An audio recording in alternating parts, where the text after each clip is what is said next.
Hey, welcome back to Say You Look Tired. I'm Martin, here with Dan, my Hi. co-host. And yeah, we'll dive into it again. Again though, just love all the support. I'm sticking it at the front so that you all do it.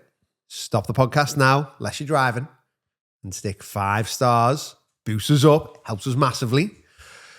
But yeah, we'll get into it. And I thought we could look at another stat. We could look at another one with it.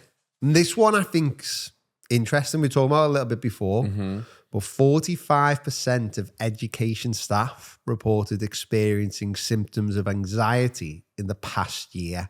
Now, first off, I think it's probably a lot more, but I think it's a little bit like burnout. You see the stat for burnout, and it's something like 60 or 70%. But I will talk to people I work with about burnout, and they'll be like, oh, I didn't realize that's what burnout is. I'm burnt out. And I think anxiety is a bit like that. Like you were saying before, like I definitely suffered with anxiety while I was teaching. But I don't think I could tell you what anxiety is while I'm teaching. I think there's loads of little things I could look back on now, but I definitely wouldn't have seen it at the time until those pressure points come in where it was like, bang, like I'm having a nervous breakdown here. Like, what about you? I didn't mean to laugh when you said bang, nervous breakdown. That's how it happens though. Yeah, builds. And it just happens. It's like an elastic band. Yeah. Snap. And then, when mine snapped a few times, like it erupted in, I come across as quite a happy-go-lucky type person. Quite nasty, Martin. What is that? Well, I hope I never to see the it. children, of course, never. But like for me, anxiety was more, it was a feeling. It was how I felt about certain things. But then everything was like it was under the microscope. Yeah. Everything. And it came down to like, everyone talks about it, the Sunday night feeling. Oh, yeah. My time was 5 o'clock on a Sunday, 5 p.m. And it was worse during the X Factor days. Sorry if you don't know what that is. Massive TV show. If I didn't have all my work done on a Sunday by the results show, terror, like as in like, oh my goodness, I've been working all day. The results show was on at 7 o'clock at night. But 5 o'clock for me, because my head said to myself, this is it. Monday's coming. I'm not ready. In my head, because I put so much pressure on myself, everything had to be perfectly ready. And then let's say I used to get a lift in to work with my friend Sarah. Hey, I bought her drinks for petrol money. And maybe too many. Not right, Sarah. If we didn't get to school by 7:45, say if it's 7:50, chaos is Anxiety. That is it. And I used to get the bus to work. Oh my goodness, if the bus didn't leave on time, I'd be like, oh my goodness. And I would be constantly, clock watching's another thing. Oh my goodness, oh my goodness, oh my goodness. And even down to things like I used to time my phonics lessons to make sure that they ran to time. Isn't that crazy? And if I went 2 minutes over, I would make myself feel awful about it because I was told they had to be up and I was waiting for somebody to come in. You know when you hear the classroom door go, who is it? Yeah. What is it? And then whilst we're waiting for the Ofsted call, if I saw like a member of SLT pop through my door, oh my goodness, this is it. Oh no. Well, just talking about that just quickly then, I had a flashback then. So like I had a terrible experience in my first school. But in the second school where everything kind of healed and got better, I remember in the first term, it was open plan, but wasn't open plan. Like there was kind of corridors you went down, you had your own space, but there was no doors. Is that an open plan school? Yeah, it was knock like down all the walls. So it was like there was no so it was a weird school. Was it curtains? No, it was weird. Basically, like it was so strange. It was basically like I don't know why. I'm sure it was a school. Yeah, honestly, it was once you got used to it, you understood it. But like, no, if you were a new person in there, you would not know where anything is. There's still someone trying to find their way out. Yeah, it was like a maze. But I don't know why, because it was built in like 1980 as a one-form entry school. And it was still a one-form entry school. But they had built classrooms later on. And now even thinking about it now, I don't know where the other classroom, like where the old classrooms were, because there was no spare rooms. But like everything was open plan. Like, so there was no doors. So there'd just be a gap. There'd be a gap in the room. And that's where the kids would enter. Apart from when I was in year 5, which was like a porter cabin that they'd built onto the school. So it was attached. Wait a minute, they attached a porter cabin to the school with what? Duct tape? I don't know. It wasn't a porter cabin. The way I can describe it is it looked like they just attached the porter cabin to the side. But there was no wings. But because it was open plan, the head or the deputy had walked through, not to check up on anyone, like they'd have something they'd need to take down to year 3.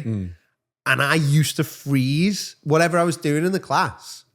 I would freeze with like anxiety and nerves just because they were walking past because of the other experience. And I think just when you said then about like, you freeze, you get this, like it just I just got a flashback to that of like, I couldn't even teach with an SLT member there for that first couple of weeks because I was terrified of them catching me out because of how bad that other experience had been. And that's crazy. And I think it's mad that like, and even now, like anxiety, it's hard to pin down. But even when you were talking about before, one of the things which really, I couldn't think about it. And then as you were talking was like, I remember now, when I had anxiety, how I would spot it is how I would interact with the kids. So where you said, oh, I get really nasty, but you know, it never comes out with the kids. I didn't get nasty with the children. but that hit home to me. I'd never been nasty with the children. Short with them, but like patience. But I never shouted. I never shouted in the classroom. I was just very much of the opinion of like, I can't be bothered. Like you can have behavior management without screaming and yelling. But sometimes I would scream and yell. And I'd always have to think like, I'm screaming and yelling. They've behaved exactly the same.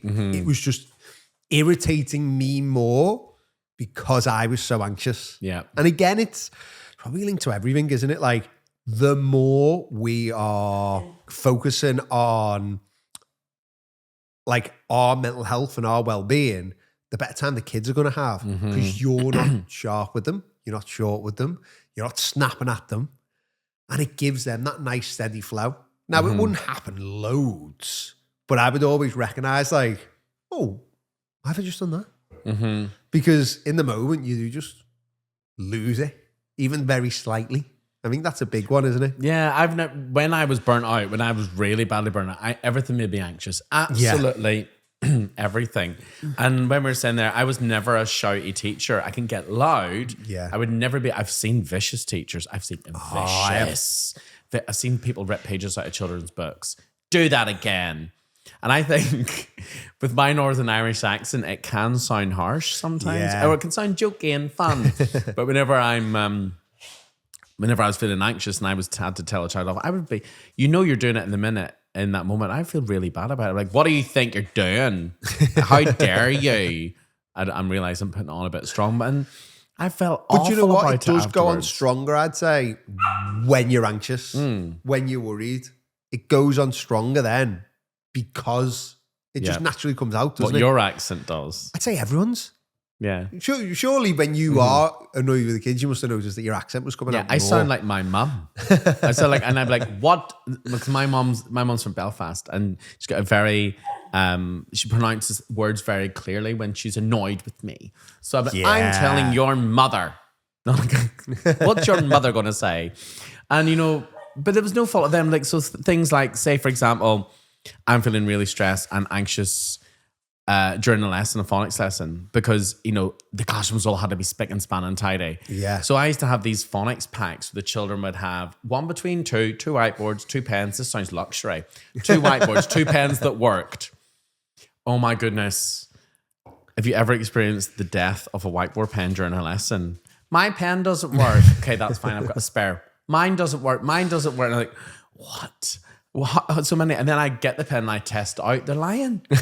Oh, we have a liar in the room. I always have spares in my pocket just in case. But like, they had to pack them away and tidy them. And I would go and look at the box afterwards. So they put them on mess. Yeah. And I would go, that is it. Everyone back to the carpet. We're going to do this again. And that, like, Only because I didn't want someone to come in, look at the box and think he's a mess. Because think about it, if you listen to the other podcast, I've been in schools where teachers' desks were photographed and put on the screen for everyone to see.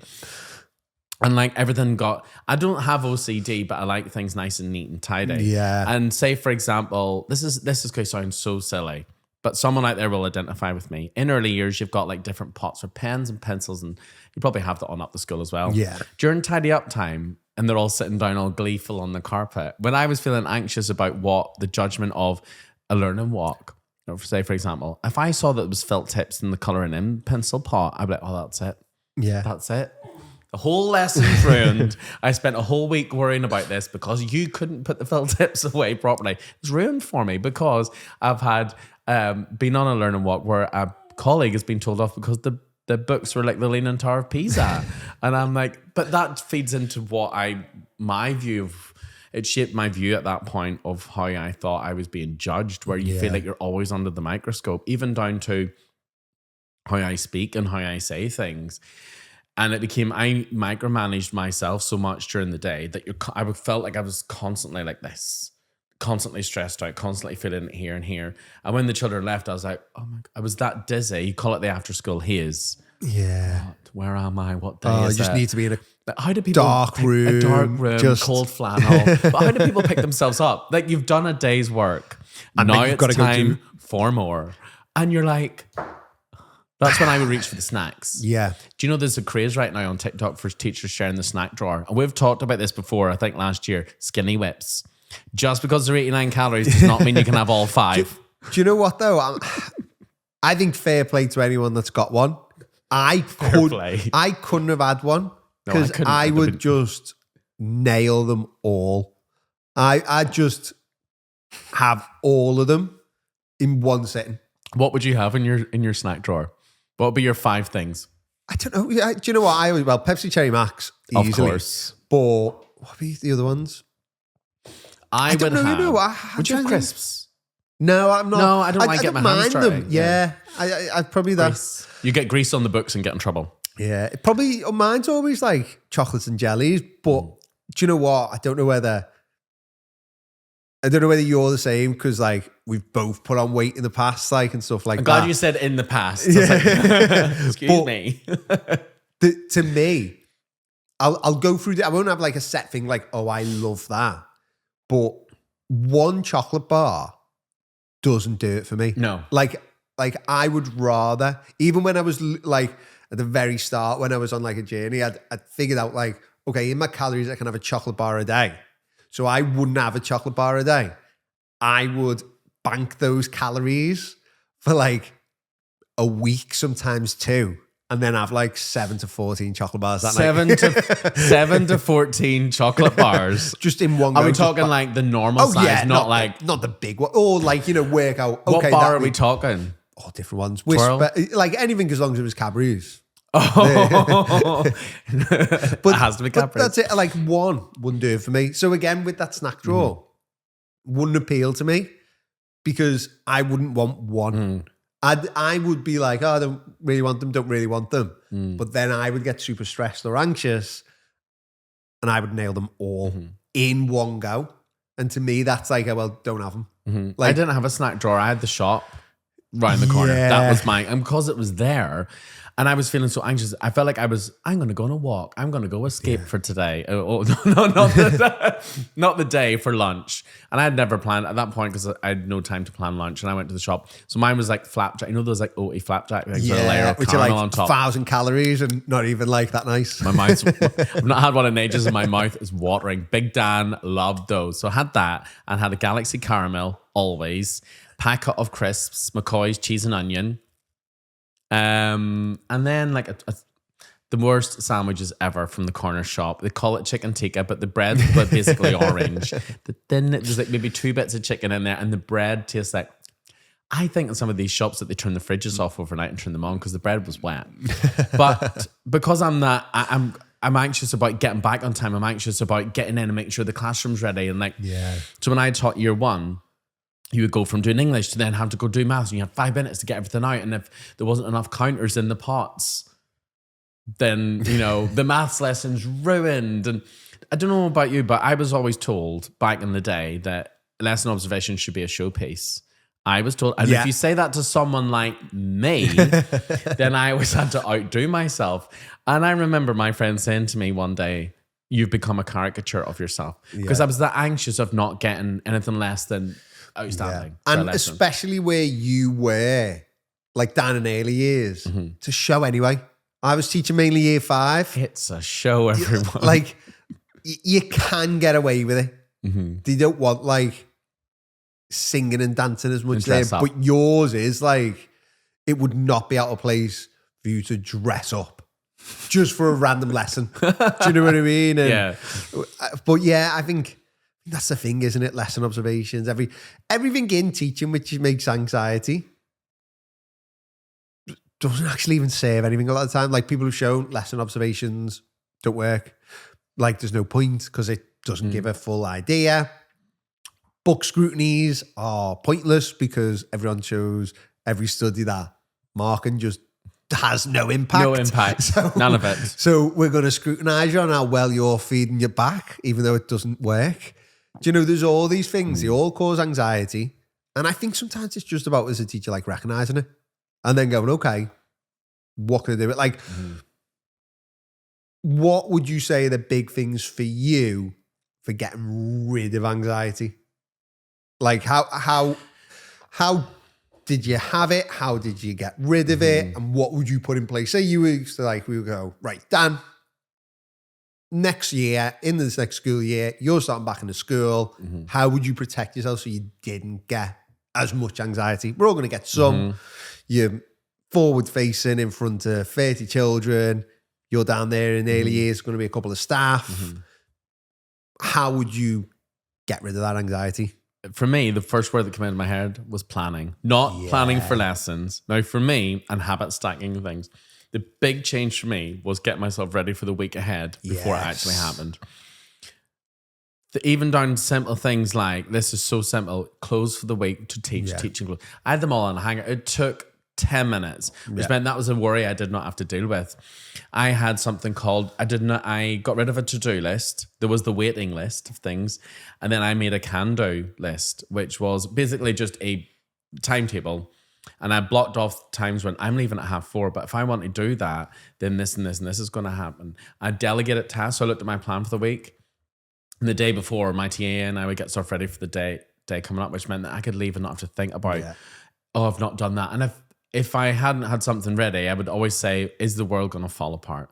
No. Yes. Is the world going to fall apart? No. Will the children still learn? Probably yes. And another thing, someone said to me one time, if you're going to put as much energy into worrying about things going wrong, also think about what could go right. Yeah. Also think about what could go right. And it's very brave, I think. What I did at one point was to say, I don't have time for that this week. It's not no, it's just a not yet. I physically don't have the time and I can't create more time. And I remember the person that was like, oh, looked at my can-do. What about this space right here? And I went, what? 9:00 on Thursday night? No, I'm winding down for bed so I can come in to teach that class that are quite joyful this year. And it's all about planning and getting yourself organized. If there's chaos, no one can thrive in chaos. Some people probably do. But I didn't. It almost removed me from this world. And the anxiety got so bad that I manifested that physically. Yeah. I was 23 stone. I was not the person that you see today. Every day I was negative. Like, any time for negativity, I was in there. Yeah. And don't sit in anxious spaces. If you're sitting if the staff room is full of anxiety, you can't help everybody. You have to remove yourself from it because you become part of it and you feed into it. What you feed gets bigger. Yeah. And you're taking that with you. 100%. And do you know what? That's something I actually noticed in myself. The less anxious I got, so whether that was with teaching or life in general, I will I did pull other people apart when I was feeling anxious. So I would like deflect where I don't do it at all now. And if I start to, I make a conscious effort to remind myself why I'm doing that. And then it stops it. But I think that's a big one, that negative emotions, doing everything that way. But Journaling's helped me massively. yeah, My best weeks are when I'm really consistency with yourself and realizing that not every week is going to be great. Journaling for me, I will sit in the morning, I'll write, what am I grateful for today? It's not all like happy clappy stuff. Yeah. And I'll be like, what's annoying me? I'll write in there, write it out. And then in the evening, I'll write, what went wrong today? What went right today? I'll actually write what went wrong. Well, this did. And then one of my questions is, did the world fall apart? Yeah. No. Will it worry you in 2 weeks? No. It will not. The letter cards are not laminated. Yeah. I went a whole term, a whole year, a whole academic year without laminating my flashcards for phonics. Nobody noticed. Nobody cared. Yeah. Only because the reason why I didn't do it is because the lights were reflecting and some of the children couldn't see it. So Yeah. I didn't have the matte ones and I'm not buying them. So I just went the whole year and I was observed. No one. Some of the wrong card. They're still They're going to the wrong stand up, card. aren't they? So they're Probably fine, saved aren't a they? few dolphins as well. Do you know what? I think that's a big one though. And what you're saying there about journaling, like it's what I do with a lot of the like teachers that I work with. So I think sometimes journaling, I think it's a fantastic thing. But probably even yourself, you admit it's a hard thing to get into. Because And I didn't believe in it, first of all. Yeah. But now I love it. you don't believe it, and it's easy to fall off. Like a bit of like anything, like us doing this podcast, starting whatever. Healthy eating. Yeah, you don't see those benefits for a long time. So it's easy to fall off before they happen. So like a lot of the teachers I work with, rather than them journaling, I get them to send me a message, whether it's on the way home from work, whether it's at night, whether it's in the morning going into work, just literally they just voice note and they just ramble a little bit, but just get that out because they're reflecting. I think it's so important. I talk to them all, like every week they do a weekly check-in and some of them check in every single day. And the big thing for me is you think of like how quickly life goes by. If you are just taking that time, whether it's once a week, once a day, to just sit and think about that day, you're naturally going to fix things. Like a big one for me, I notice even now, if I'm mega stressed, I don't make my bed. Oh, really? Yeah, so it's just one of those, I'll probably take 2 extra seconds in bed. So then when I get up, I'll go, I'll just go down. Like I'll be anxious. I want to get downstairs and start. So I'll leave the bed. But then because the bed's messy, it's almost started that day. Do you think about it when you're not in the room that you've not made your bed? I don't think I think about it, but how I'd explain it is I haven't made my bed. I've come downstairs. Every night I put the dishwasher on and then every morning I empty it. But because I've kind of not started the right way, then I won't have emptied the dishwasher. And then because of that, if the bin's full, I'll push it down rather than changing it. Do you know, because I'll tell myself, I haven't got time. And to me, I think it's when you stop and reflect, it'd be so easy to do that for a whole week. Do you know, rather than reflecting and going, okay, let's reset. And then again, because of that, you start making those conscious choices. So then, a little bit like you were talking about habit stacking, if I get up and make that bed, come downstairs, empty the dishwasher, I know that day is going to be good because I'm turning up as the person I want to be. Yes. And it's those little things. And you only do that by recognizing it. So when those teachers voice note me, when you're journaling, when you're doing all this, you're making that conscious effort to be the best version of yourself, because anxiety comes from not feeling secure in yourself, I'd say. And some of that's going to be external, but a lot of it's going to be internal. Because if you can remind yourself that you're a good teacher, if you can remind yourself that the world's not going to fall apart because you didn't finish your lesson on time, if you can honestly sit and say, I've done my best, most of that anxiety is going to go away. And that to me is are one which I think is really important. The fact that you're journaling, the fact that the people I work with, they either journal or they just voice note me so that they've got that accountability with it. Mm-hmm. It's that chatting and talking and recognizing. I'll never have most of the time I'll listen to it and I'll like it. I'll just put a little like on the WhatsApp message. I'll never be like, have you thought about this? Or have you thought about that? Or have you thought about that? Because no one needs that. No. Do you know, if you're going to rant, you don't need me telling you what my opinion on I agree with you. Yeah. But then you see that earlier when I was saying about removing yourself from those situations, I've been in staff rooms where it can be really negative, and I've joined in, I've thrown petrol on that fire, and I'm the best at it. I can ignite a chaotic fire. It's in me to do that, but that's not the best version of me. Yeah. That's when I'm riled up, when I'm done, when I'm anxious, and I've got like, oh, well, I've read it a lot far. Let's just keep going. And I've said to myself, when I've been in situations whenever I'm feeling the negativity, I'm seeing the negativity because I'm through the other side now, I will ask myself, if you say what you're going to say now, will it help the situation? Will it benefit at all? Absolutely not. So just don't do it. And then I'll remove myself from it, because then I'm making that choice for myself, because it's just, negativity loves an audience. It absolutely loves it. And what you're saying there about little things that showing up the best version of yourself, you're talking about, the dishes and things. Yeah. I've started now, I'll make sure there's nothing lying on the side before I go to bed at night. And I will actually ask myself in my head, leaving that on the side is not the person I am. Yeah. Tidying it away is Dan McFarlane. That's who I am. And I'll wake up tomorrow and go, oh, everything's nice and clean. La, la, la, la, la. Because that's it. And like when I was in my classroom and I was feeling really anxious, I couldn't see the wood from the trees. It's almost like I look back and I go, it's almost like there was a mist. Every single day there was a thick mist and I couldn't see what needed to be done. It's almost like I was doing my work like this. I'm just hoping it would get done, because I had no plan. I had my planning for lessons, but I had no plan for life. I didn't know what I was going to eat that night. I was hoping that I was going to eat. It was whatever I found on the Aldi, as the pizza thing. You know how they used to make pizzas fresh? Still do. Do they? I'll have a big one of them. Lash on the cheese, give me more.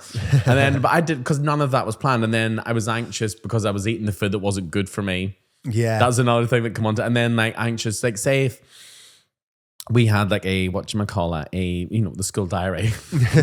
And I would get in and say, right, say it's September, lesson observations are in October. Right, okay. Yeah. 3 weeks to go, everyone. And they would say that themselves. 2 weeks to go until lesson observations, everyone. They're next week. And I go, no.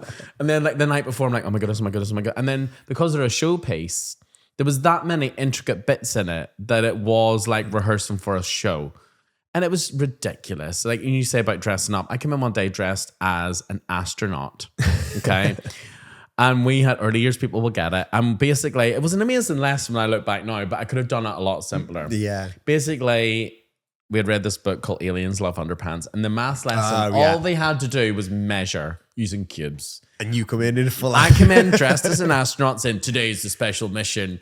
Aliens have stolen my pants. Yeah. But I think it was one of you. And basically there was this footprint in the classroom that they all had to measure. They had to measure their own shoe and we had to see if it matched. And as everyone in the whole room has measured their feet, haven't they? Yep. And they were like, you haven't, Mr. Mac. I went, oh, that's true. It was my foot that matched the thing. And I was basically I was pranking them all. But there was so many intricate bits to it. It was like, set pieces and all of that. And I overplanned the questioning. And the more you overplan things, the more chance there is for it to go wrong. Well, I was going to say, what's funny with that is I'm thinking about me as a teacher. That lesson for a lesson observation would give me the biggest amount of anxiety, because I would come in an astronaut thing, and my first thing was, in a lesson observation, those kids are going to lose their mind. But this was usual for me. I was always dressed up as something. I was thinking, it'll be 5 to 10 minutes of me just settling them down. None of them are going to listen to anything I say, because they're going to be like, wait, he's in an astronaut. What's he doing? I used to wear a superhero cape and run around to teach them how to read words, like superpower words, whatever. It was the usual, but that was the lesson had so many intricate bits in it. It was silly, but it was lauded. It was well done. everyone needs to be more like Dan.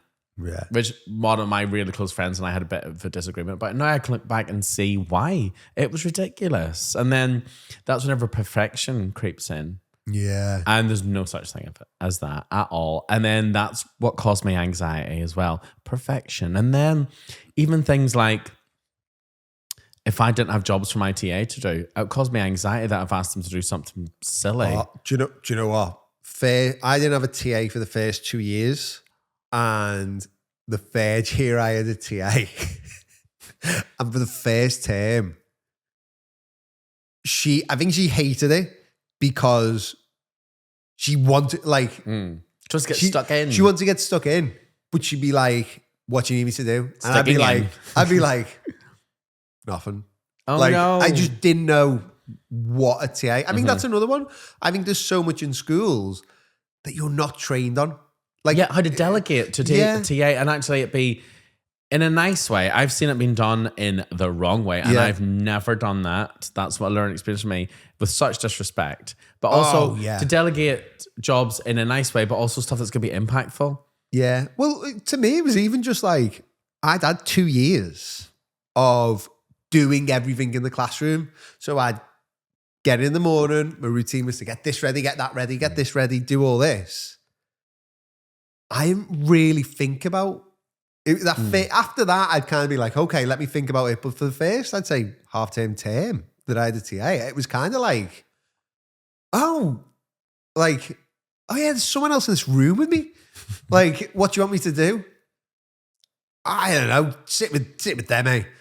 Like, sit with them. Because I didn't ever think about it. And I think, again, that'd give me a bit of anxiety because I'd be like, oh, I haven't thought about this.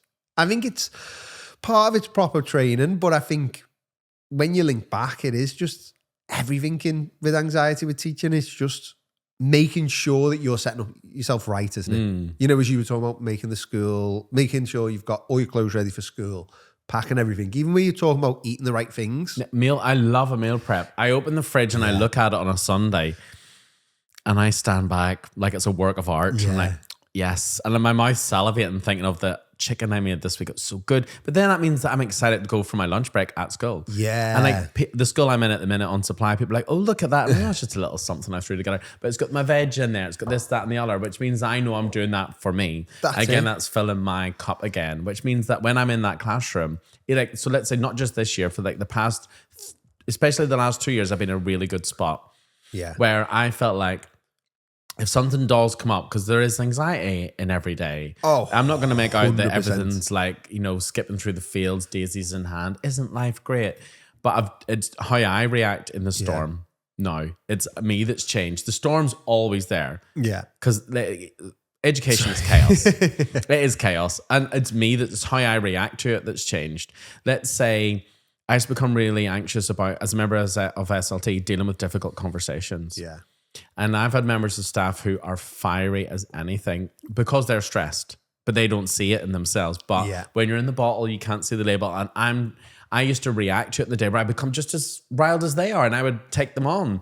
Whereas now, I would be like, say if you were that member of staff, we're like, okay. How do you see me helping you with this? Oh, yeah. And I think that's the big thing, isn't it? Like everyone in teaching stress, everyone's got anxiety.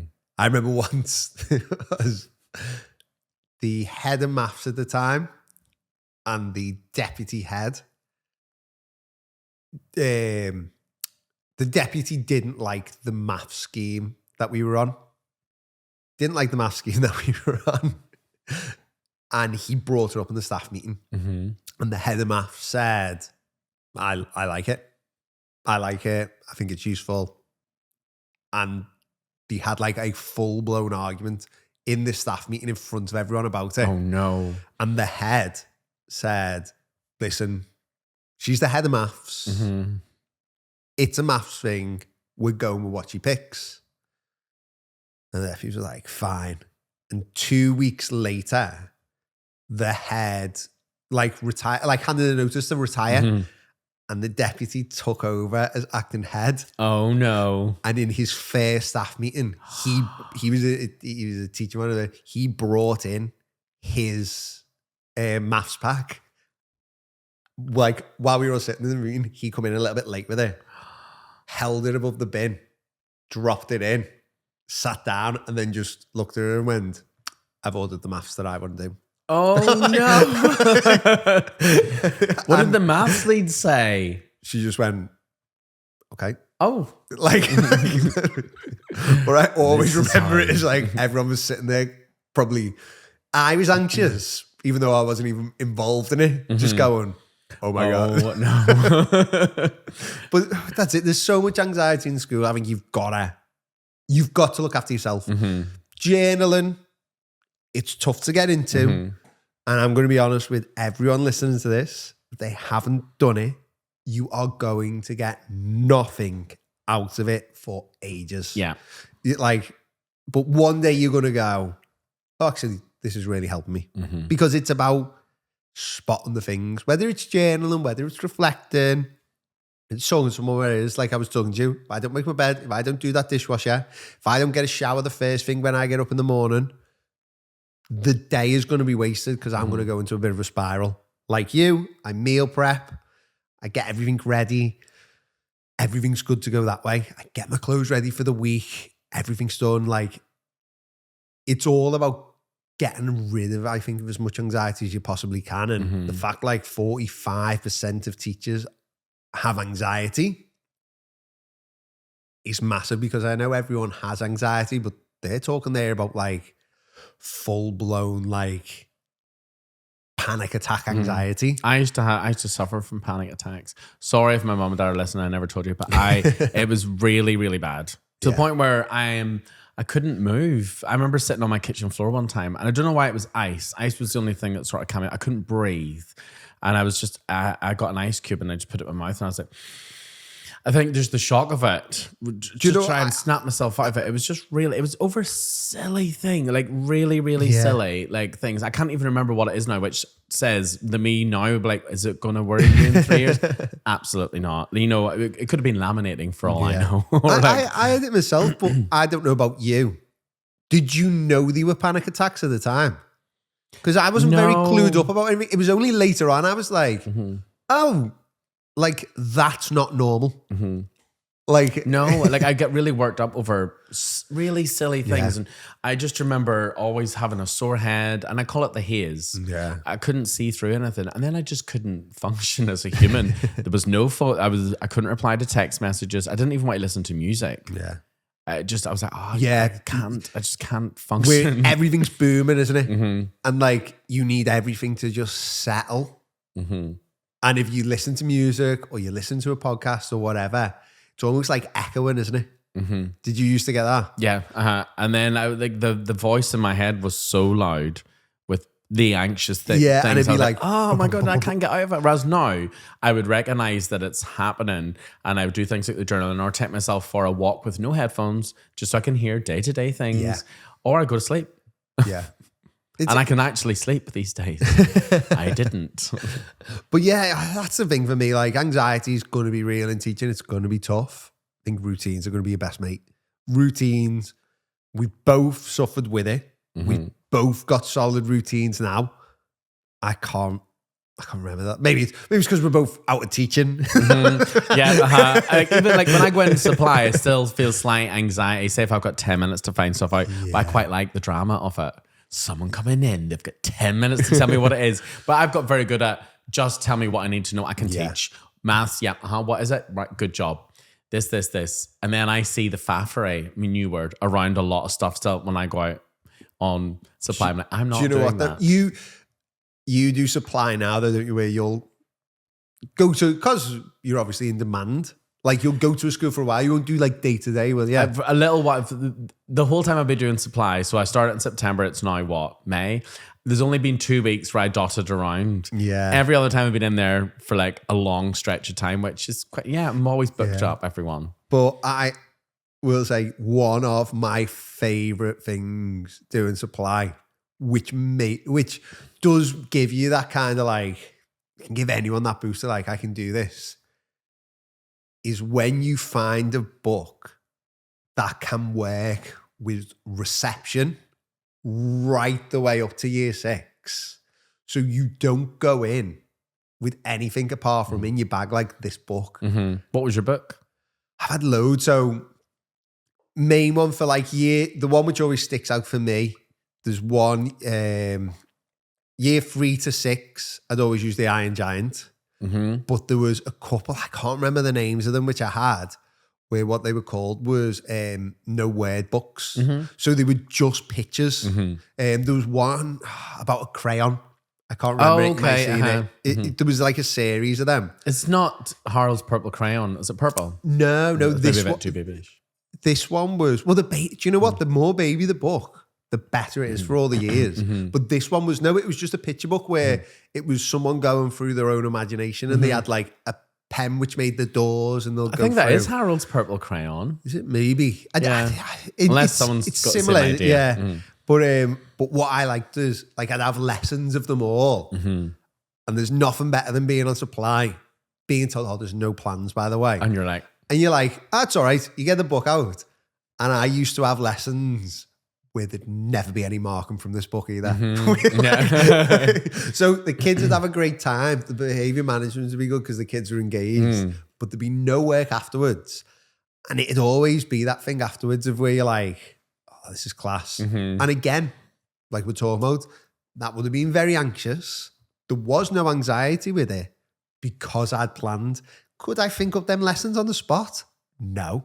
But through years of just having it, getting everything there, doing a lesson when I was teaching, when I was in year 5, and just thinking, do you know what, that lesson went really well. I could probably do that in all, like the like juniors. I could do 3 to 6 and just tweak it slightly.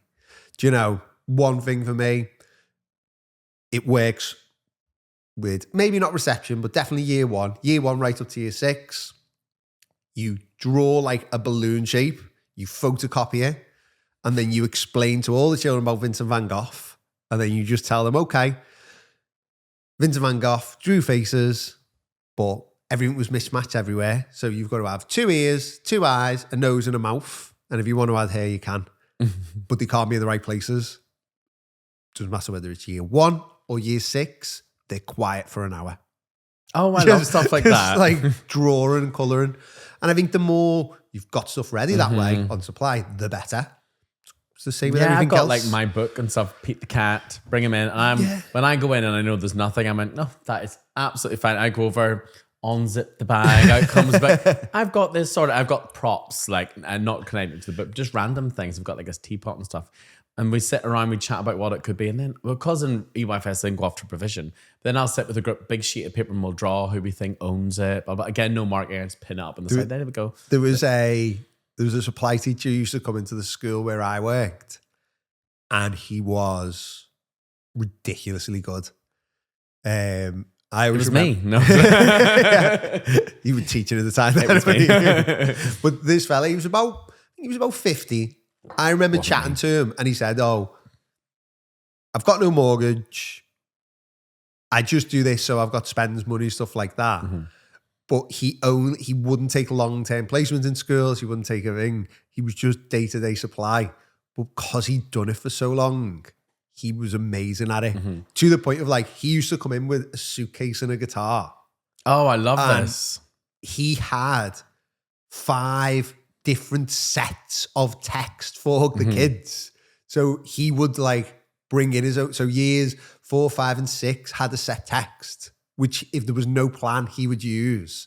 Years 1, 2, and 3 would have one. Reception would have different ones. It was like the levels he was at was mad. And it was that repetition. It was that bit of planning. It was doing it a bit he enjoyed. But it's like everything, like, we think about anxiety when we were teaching at the very, very start. Everything filled you with dread. My first task was reading a page out of a book to the class. Practiced it. When I finished, if I had 5 minutes left at the end of the lesson, I'd just grab a book and be like, right, let's listen to the next couple of pages. That was my filler. Filled me with dread 10 years before. And it is planning, backing yourself, just knowing, isn't it? That's how you get rid of I used to get nervous anxiety. doing the register. Like I used to, because you've got the register, you've got the dinners, you've got this. And back in the day, children had a wallet with money in it. Yeah. They had to pay for their school dinners back in there. I know it's different now. And they brought in coins and like I had reception and I had to have a special box to put these purses or whatever. And then I'd have to hand them all out. They had to get a special dinner band. And then I used to have to take them to the dinner hall. And there used to be a lady on a till. £2.50, whatever it was. And then, you had to pay every day? yeah, the children had to pay every day. That's what, see, we had to do it. And I was like, we just, they would hand us the money to send up to the... No, they had to bring in money every day. Oh, wow. And so this would have been 2011. Yeah. And some children would lose their money on the short walk from my classroom door to the dinner hall, which is 7 feet. Yeah, but they were only if 4. even. And I'm like, And then the dinner lady would be like, they're short. Like, I've not got any money. I'm an NQT. I've got nothing. And it was awful. That used to fill me. I used to hate lunchtimes. It would fill me with dread because I'd be like, who's going to lose their money today? And then like when I come back after lunch, like what have they done? Yeah. Who's hit someone today? What? Because I used to get really anxious talking to parents if something went wrong. Yeah. In the grand scheme of things, no one died. Yeah. I left no one behind at the zoo. Everything was fine. But it used to fill me with dread. Oh, Donna fell over in the playground today. She's got a little cut. Okay. And I used to be like, oh, thank God. That's mad. But I say anxiety, it's tough. And every teacher's going to have it, aren't they? Mm-hmm. Everyone. Everyone's going to have it. The more practice you do, the better. The more you get your routines. And even just being open and honest. Like that come to me then while you were talking about the register. Like I'm dyslexic, especially when I was doing supply. Some of the kids' names, I'd be like, there's no way I'm going to get this right. I would get rid of that anxiety straight away by just telling the kids that. I would say, listen, I'm dyslexic. Means sometimes you struggle with new words. Some of these names I haven't seen. If I get your name wrong, just let me know. It would stop all he's got his name wrong. And then you're struggling with it for about 10 minutes to get them back on track. If you're open and honest, if you're chatting and talking, if you're reflecting, you're planning, most of the anxiety should go away. You're still going to have some outside external factors. Most should go because you're turning up for you. Yeah. And you're controlling what you can. You can only control what you can. You can't control anybody else or anything. But no. Yeah. I think it's a good place for us to wrap that one up. Absolutely. Remember to give us a review, 5 stars. Yes. Leave a comment on Spotify. And because it really helps us. And it helps more people see it, which means that we can actually help people. Because somebody out there will be going through things that we've spoken about or be able to identify. It might make you laugh as well. And you can also drop us a little message if you want to. Yeah, 100%. On our Instagrams. We'll try and reply. And just have a better life. Nice. Good stuff. Right. We'll see you in a bit, guys. Bye now. Bye.